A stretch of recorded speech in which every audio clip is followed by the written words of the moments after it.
Peter says, when we go to the spiritual world, can we choose to see things from another person's point of view? Why would we want to do that? Because our point of view is perfect for us. Our particular relationship with the Lord gives us the highest happiness and complete satisfaction. So if we have complete satisfaction, then why would we want to see things from anybody else's point of view? Huh? It's just like if you go into a restaurant and you're hungry, you might think, oh, look at what that guy's eating. Oh, look at what that guy's eating. Oh, it all looks so good. What am I going to have? But then you sit down and you read the menu, and there's your favorite dish. So you order that.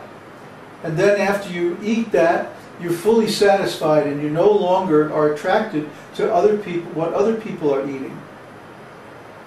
Because you're completely satisfied. Neville says, our Swarupa is our Nash equilibrium. What is Nash? Explain, Neville. You have to explain that.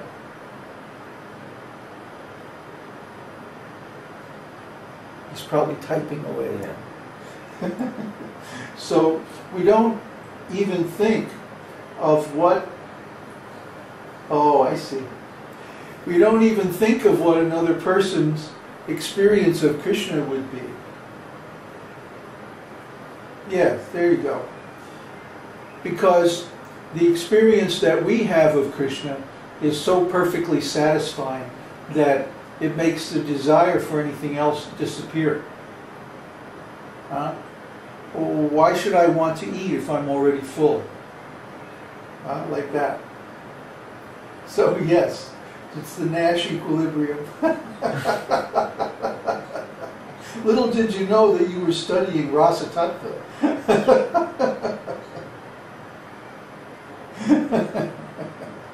So are there any other questions? Well, yeah. On this topic? Yes, on this topic.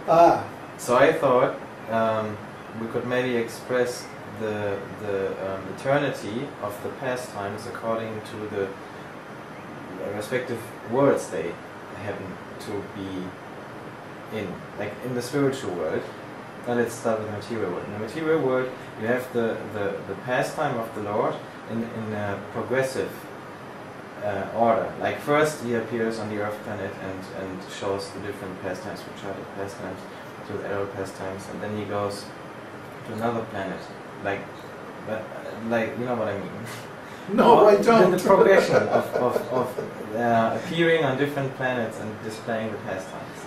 You mean like he comes here, does his whole number, and then goes to another place and does it there? No, not like that. That first we have the childhood pastimes here, and then we have, and like rightly after that we have the childhood pastimes on another planet and so on. But the progression, the progressive element. Yeah. So and in the spiritual world, we have the pastime itself, like the childhood pastimes going on for eternity. Right. It's like a different dimension of eternity, is it? Yeah. Yeah. Why would let's say I'm totally in love with the Lord in a mood of parental affection. Vatsalya rasa. Really?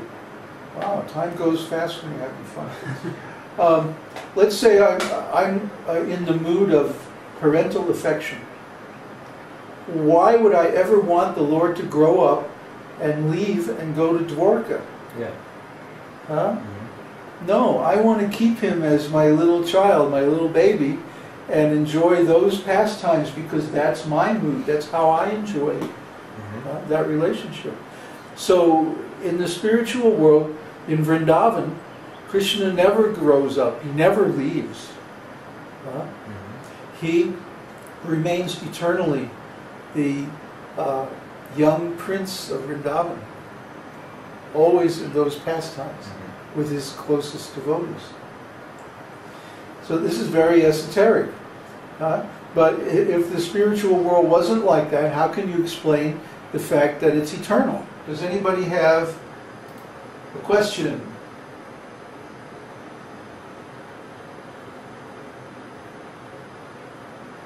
No question? questions?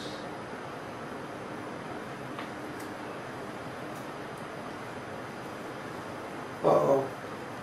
Okay. Let's have your question.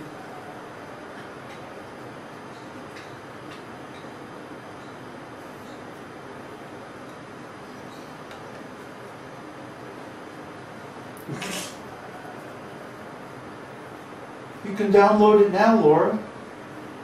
Just right-click on the link, remember? I'll open the window and save the page as. What's that? You can also click on the thing and then the white screen with the bar comes and you can save the page as, and then you get an MP3 file. Oh, really? Yeah. Because I can't do that. I can't right-click and save it. You can't? No, it doesn't work. So I always have to open the thing and save the page as. On the Mac? No, it doesn't. No, I never did it. It never worked. Really? I don't know. Well, we got to fix that. Okay. So, what's your question, Peter?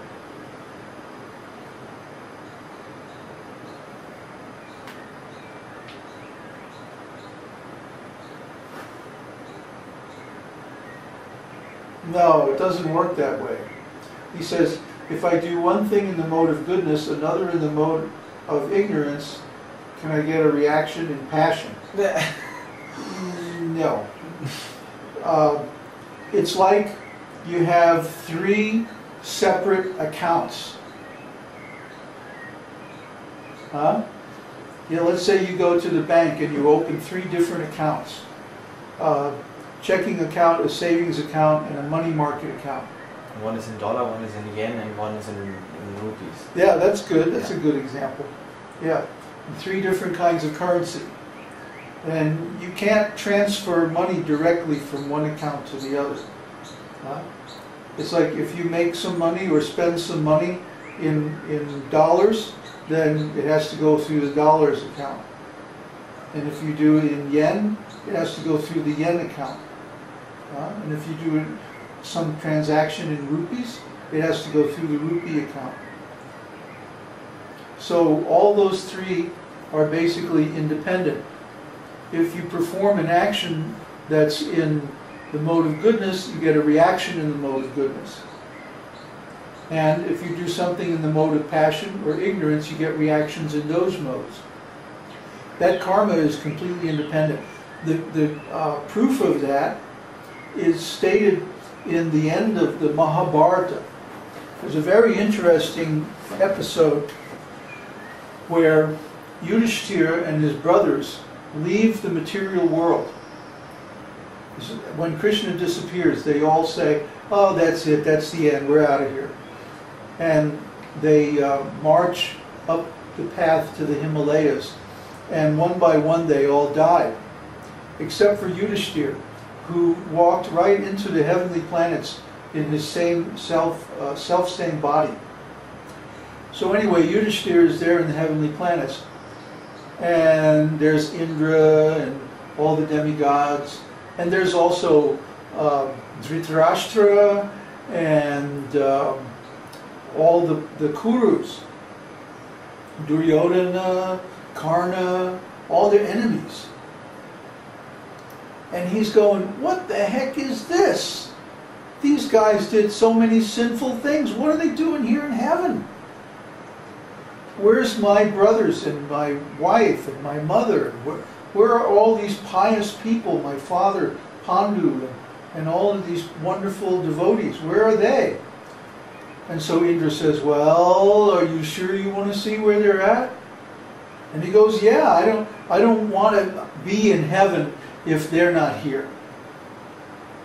So Indra goes, okay, and he sends Yudhishthira with a messenger, and they go down, down, down, down, down, and finally they arrive at this really horrible place, and you can hear screams and suffering, and there's a terrible stench, and all this nasty stuff is going on. And he says, what is this? And then the messenger says, well, you wanted to know, you wanted to see your brothers and wife and so on. This is where they are. And he goes, No, they were in hell, Lord. They're in the hellish planets. And so Yudhishthira goes, well then this is crazy. What's the meaning of this? And he even curses Dharma and everything. It's really powerful. And then the messenger says, okay, well I'll take you back to the heavenly planets now. And Yudhishthira says, no, I don't want to go. If this is where my brothers and my wife and my father and everybody, all these good people, if they're here, then I want to be here with them. So the messenger says, okay, and he leaves. And then immediately after that, Lord Indra and Lord Brahma and all the great sages and even Yamaraj, they appear in this place. And they say, oh, Yudhishthira, take it easy. This is just an illusion. Actually,